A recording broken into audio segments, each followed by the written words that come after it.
Hi everyone, this is Neil Toff from Callzilla checking in on this week's ICMI chat. That's hashtag ICMI chat. This week's chat was about the agent of tomorrow.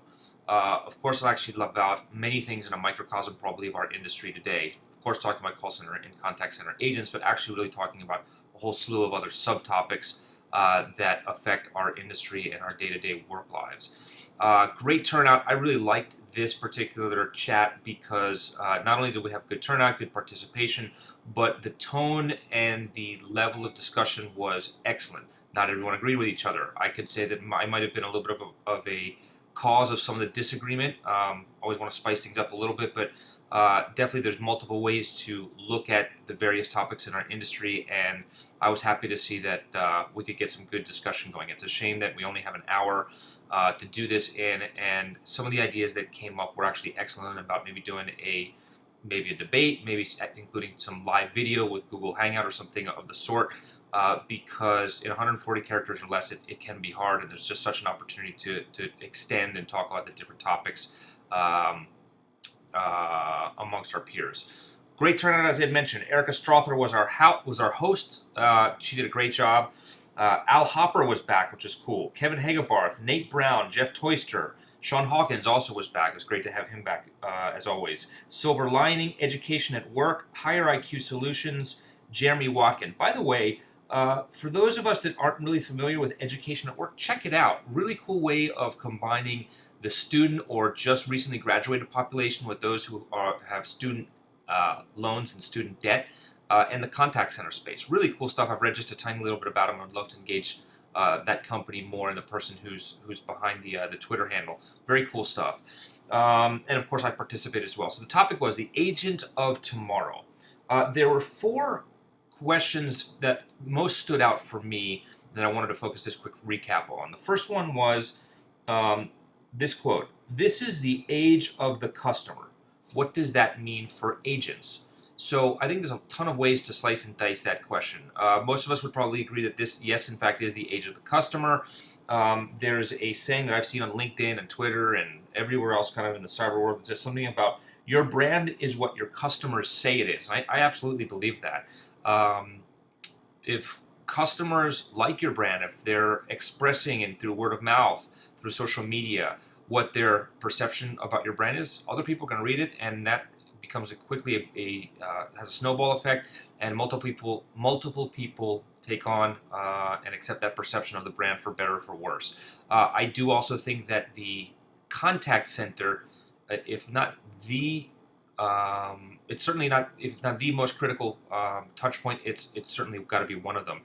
As good or as bad or as strong or as weak or as favorable or as unfavorable the interaction that a contact center agent has with a customer or potential customer is as strong or weak, good or bad, favorable, unfavorable, satisfactory, unsatisfactory as the experience that that customer or potential customer will have. And we all know that if that experience is inferior, you'll lose a customer, you'll lose out on a transaction, you'll lose out on potentially a large customer lifetime value, LTV. So this is the age of the customer. What does that mean for agents?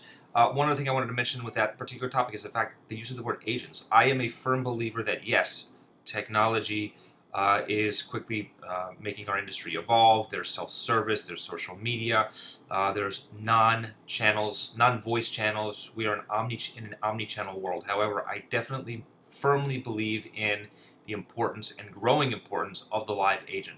Live agent will make or break the interaction.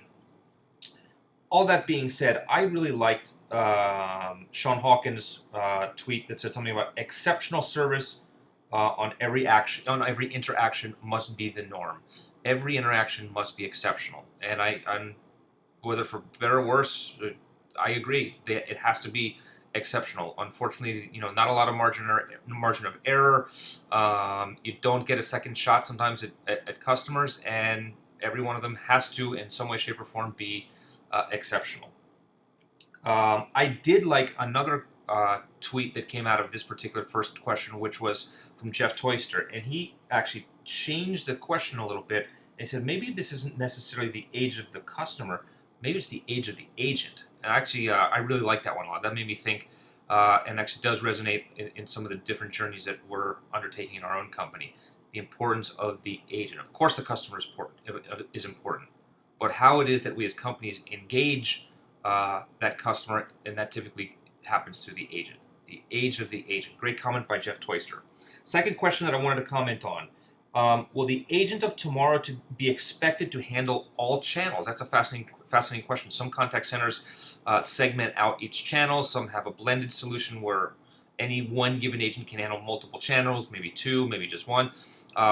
Doesn't seem to be any best practices. It varies, I think, from size of company, type of contact center, whether in-house, whether outsourced, and other ways to look at it.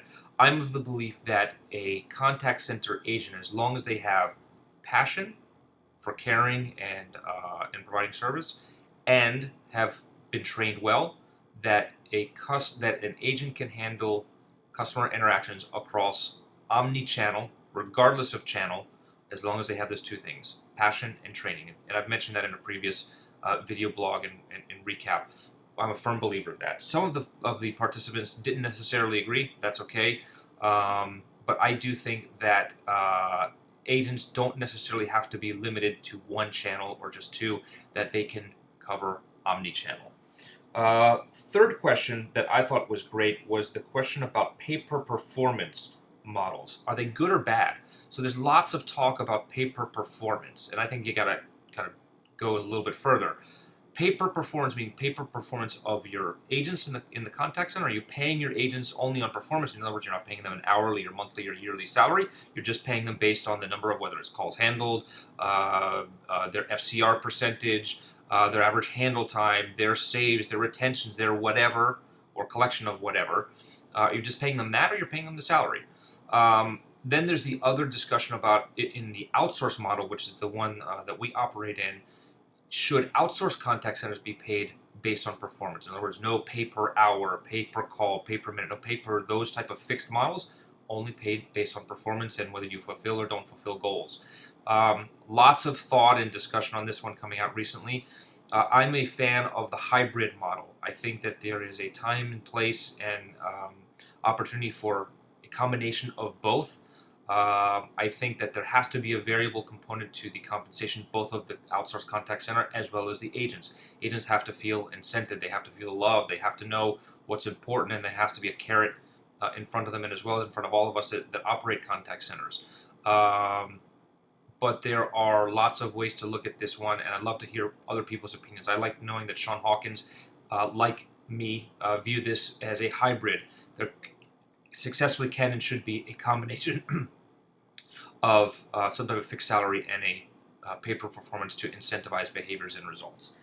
The final question that I wanted to comment on was how do you handle agents that are uncomfortable in certain areas? For example, if an agent is not performing or has not been trained well enough and they feel uncomfortable with a technology, with a certain type of service that they're asked to provide, with a certain communication channel, how do you handle that? Should we just move the agents out of that particular area of discomfort, or do you do the opposite and try to polish them up, push them up, train them, coach them, get them to feel comfortable in each of the environments?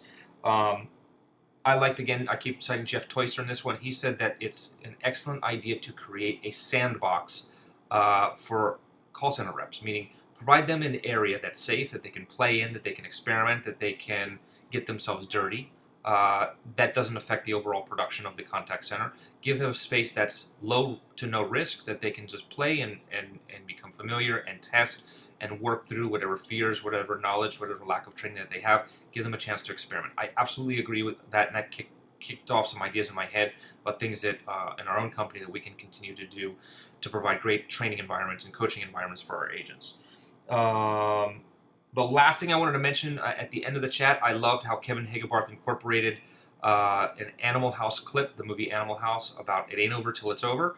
Like that, Kevin, very creative. Thank you. Those are my thoughts on the agent of tomorrow. I had a great time once again. The fact that everyone was, I think, quite authentic in this chat and offered some opinions, not necessarily agreeing with everybody else, that makes it all the more valuable for me and hopefully for everyone else. Thank you for tuning in. I look forward to hearing your feedback. If you want to reach me directly, I'm at Neal Toff, Nealtopf. Thank you once again. Look forward to chatting with everyone next week. Bye.